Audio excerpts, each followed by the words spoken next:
Hi guys, welcome to today's lesson. So we've looked at so far the concept of circles. We looked at circles and lines. We looked at circles and angles. Now we're going to look at circles and quadrilaterals, right? Remember, a quadrilateral is a polygon with four sides, right? Four straight lines. But now we're going to look at how does it then link to the concept of circles, and exactly how can we then deduce certain relationships based on that. Then in this lesson, one of the things that I'm going to actually do is to actually show you the investigation myself for you to see exactly what happens when I say move this or move that, and what are the relationships that we are seeing there. But let's just jump right into it. So far we've looked at the concept of lines, and now with the lines we're going to look at this concept of what we call a cyclic quadrilateral, because I just said we're going to look at quadrilaterals. That's the main idea that we're going to try and look at in this lesson.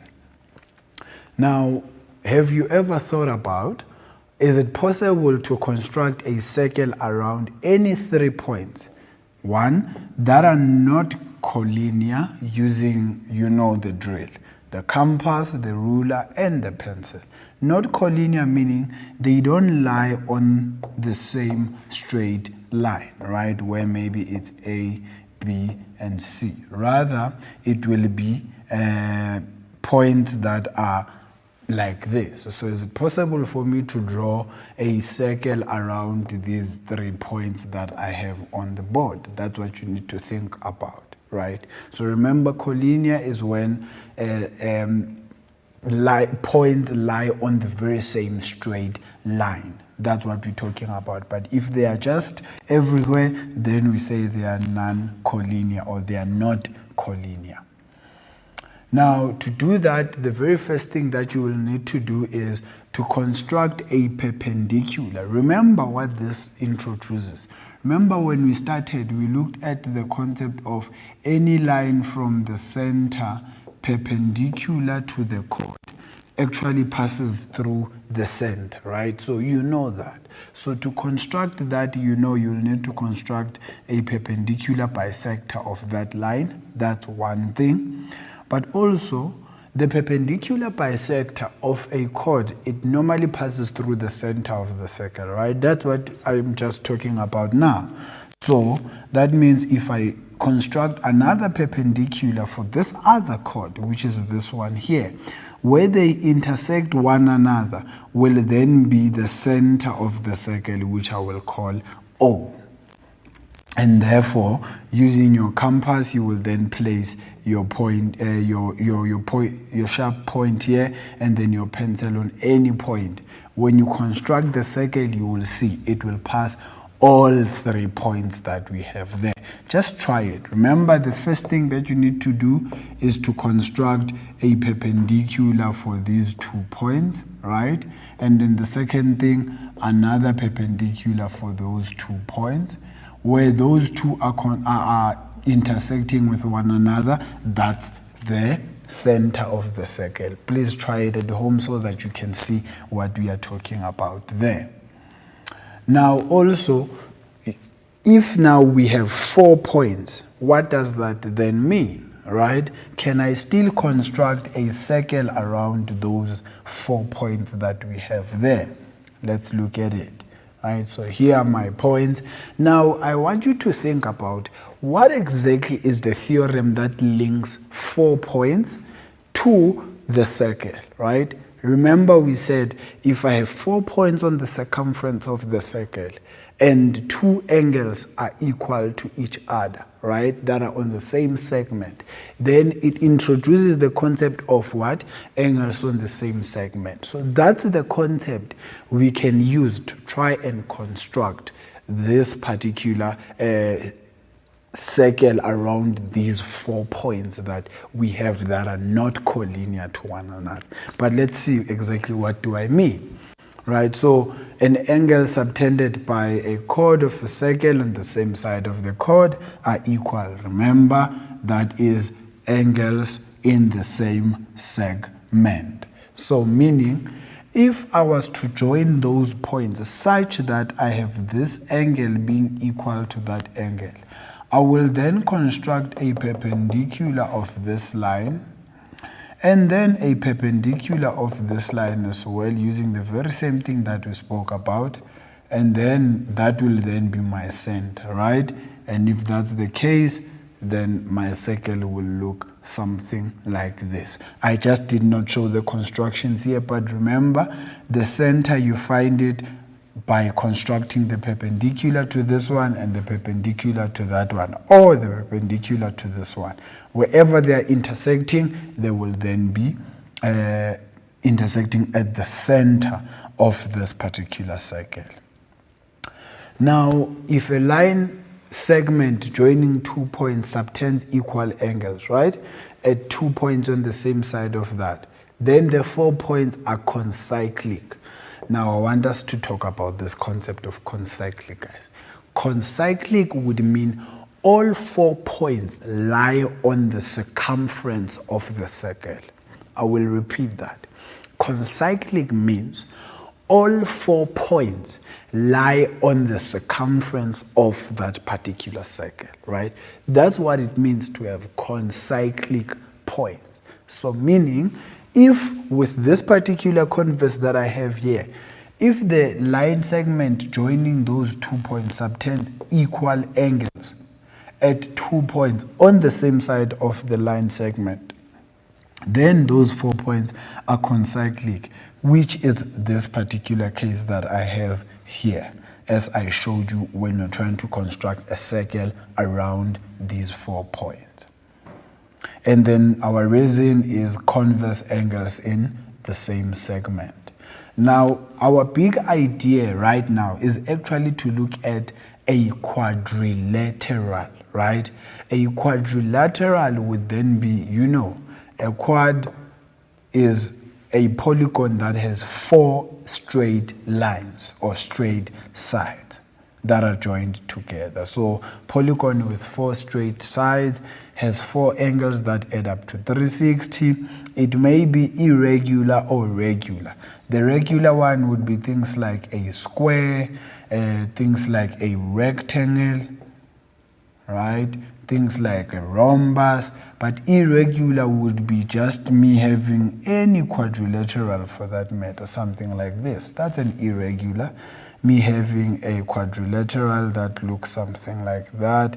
It's still a quadrilateral, though it might look like a kite, but it's just a quadrilateral, as long as it has 4 sides and the angles add up to 360 degrees. And then examples of regular quadrilaterals will be our parallelograms, which are rhombus, a rectangle and a square, a trapezium and a kite. Those are my examples of regular quadrilaterals. And then now, the big idea, remember, is the cyclic quadrilateral. Remember, concyclic, guys, we said that it's when 4 points lie on the circumference of the circle. And then, if those 4 points lie on the circumference of the circle, when I join all those 4 points to give me a quadrilateral, we then say that that quadrilateral is a cyclic quadrilateral. Remember, if 4 points lie on the circumference, they are concyclic. If 4 points are concyclic and it's a quadrilateral, that quadrilateral, we call it what? A cyclic quad. So a cyclic quad would actually be a quadrilateral whose 4 points are concyclic. So that's what you need to think about there. So a drawing would then look something like this, where A, B, C, and D are all on the circumference of this particular circle here. Now, is there a relationship between the size of the interior angle of a cyclic quad? That's the question we are trying to think about, and we are going to try and investigate. Now, with this one, you will then need to try and move these angles around. Maybe let me just try and show you that. So, this is my quadrilateral, right? If I move this point around, do you see?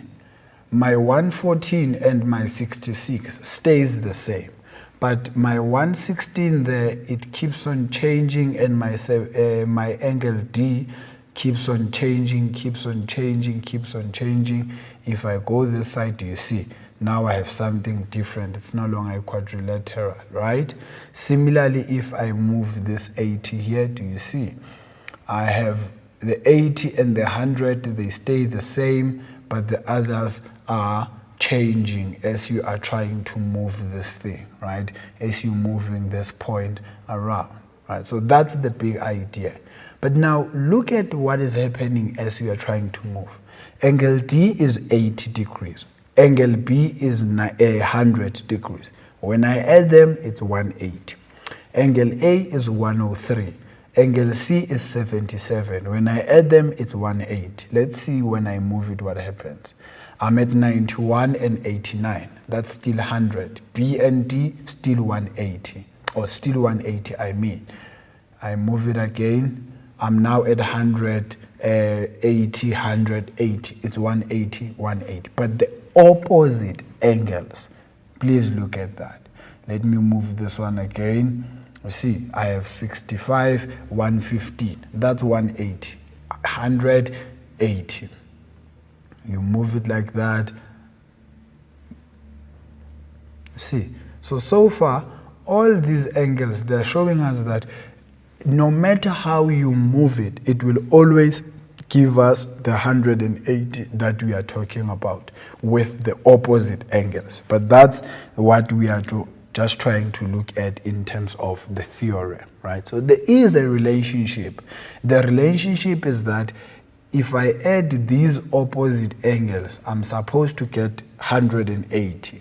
Similarly, if I add these opposite angles, it's supposed to also give me what? 180 degrees.